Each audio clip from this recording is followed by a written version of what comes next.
Hey, BassGeek here. No matter how good a jig is, if you're putting it where the bass are, you're going to lose a few, and that can get expensive. But during the late summer, when those bass are targeting those juvenile craws, I like to downsize to a smaller finesse jig to get more bites. The problem is finding an affordable finesse jig that's built well enough that I'm not afraid to throw it around cover. And fishing geeks, I found that. Let me show you. Although jigs of any kind are great to throw almost any time of year, there's always peak feeding windows for just about any type of jig or any type of bait. And one of my favorite times to pick up a finesse jig is during the summer, especially around a new moon. The reason juvenile craws molt several times throughout the year, right around that full moon, so that they have the cover of darkness. Because when they shed that hard outer shell, they become a juicy little morsel for those bass to take advantage of. The places we like to take advantage of is where you have rocky points or rocky humps or ledges, shell bars, that sort of stuff. But the best places are when you find those rock transitions, maybe from chunk rock to pea gravel to mud, or you have a little bit of mix of that soft bottom with that chunk rock. Crevices where those crawfish can hide.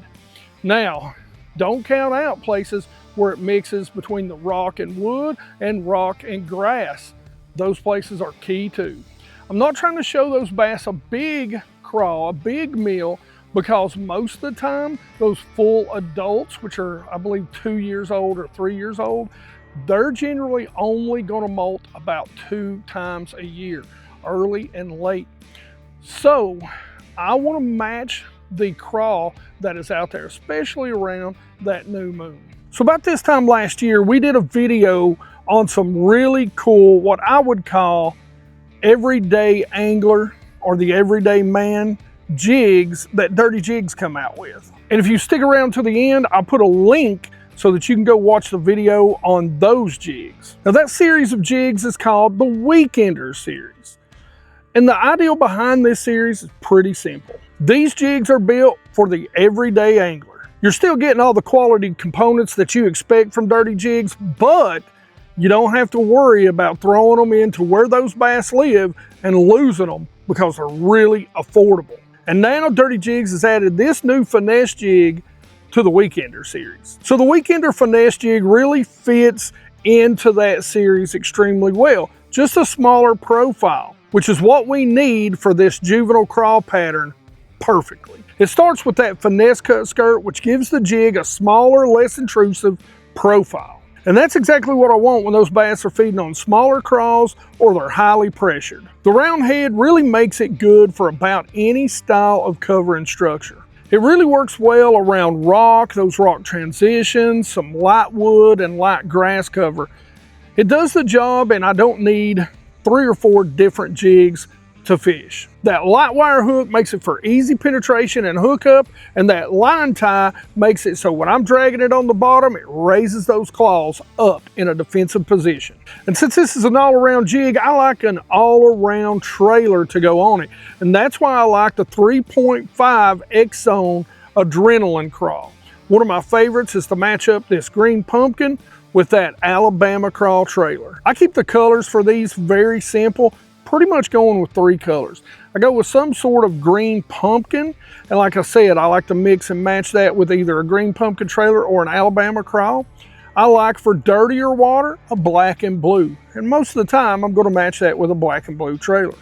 I like a watermelon color, maybe a watermelon red, and most of the time I'm either going to match that or I'm going to put a Alabama craw on that too. Oh yeah, geeks, and another thing, you don't even have to trim these weed guards. They just barely come past where the barb is, which is perfect. Now, one thing I do like to do, because I'm generally just casting this around, is I like to spread this out left and right. So when that ball does tend to roll over, it's just gonna sit right up on that weed guard. I keep the retrieve on these jigs pretty slow and pretty simple. One of the biggest things is rod positioning. So after making the cast, letting the bait sink to the bottom, I'm gonna take up my slack, but I'm gonna keep my rod tip at about 9 o'clock. Now, as I start moving the jig, the first retrieve is I'm just going to drag it. but I'm gonna make sure I drag it painfully slow up to about only 10:30, 11 at the max. I never want to get to that 12 o'clock position because with the rod straight up in the air, I have nowhere to really set the hook. And that's how you high stick a rod and break them. And I'm not making long pulls with the rod tip either. I'm making slow, short drags so that the bait looks natural moving along the bottom. So the second retrieve is just a little variation to the first retrieve, which is just dragging. So we're gonna cast it out, let it sink to the bottom just like last time, and then we're gonna give it the same short drag. This time though, we're gonna stop it, let it sit for just a second, and we're going to take and just barely tap the slack in the line. So we're not gonna pop it and lift it. We're just gonna tap it, give the rod tip back, tap it, and give the rod tip back very lightly so that the bait looks like a fleeing crawfish. They're not gonna move a long way. They're just gonna quickly move and settle back to the bottom. And then it's just repeat. Stop, slow drag, stop, tap, tap, settle to the bottom, repeat. Because of the light wire hook and we're just fishing this around sparser cover and it's a finesse jig, we really don't need a flipping setup. So I want enough rod tip so that I can feel everything that I'm ticking across the bottom as I drag it. But I want enough backbone at the same time so that I can make sure I can get a good hook set and I can get those fish away from that lighter cover. And that's why I'm going to use one of my favorite casting worm and jig rods.